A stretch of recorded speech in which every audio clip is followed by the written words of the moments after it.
ঢাকা শহরে এই ঘরবন্দি জীবন এবং আত্মীয়-স্বজনহীন জীবন।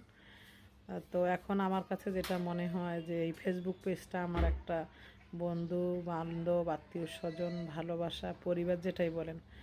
তো সব কথাই পেজে শেয়ার করা হয়। যারা আমার ভালোবাসার মানুষ আছে তারা সুন্দর, সুন্দর কমেন্ট করে আমাকে উৎসাহ দেন। এটা অনেক বড় পাওয়া। কারণ ঢাকা শহরে এখন আমি মনে করি সবার বেলায় হয়তো এটা না, বিশেষ করে আমার বেলায় এই পেজটা আমার অনেক বড় একটা সাপোর্ট। আমার মনের কথা বলি, কষ্টের কথা বলি, সুখের কথা বলি, দুঃখের কথা বলি, আপনারা সেটাকে সুন্দরভাবে গ্রহণ করেন, এটা অনেক বড় পাওয়া। তো শুধু একটা পেজ যে ইনকামের একটা আয়ের উৎস বা সময় কাটানো তা নয়, সুখ দুঃখেরও সাথী। বিশেষ করে আমার বেলায় এটাই হয়েছে। আমি আমার পেজে না চাওয়া না পাওয়া, কষ্ট দুঃখ সব আপনাদের সাথে শেয়ার করি।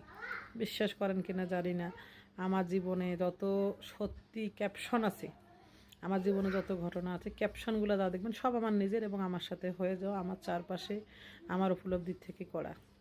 সবাই ভালো থাকবেন। আল্লাহ হাফেজ। আসসালামু আলাইকুম।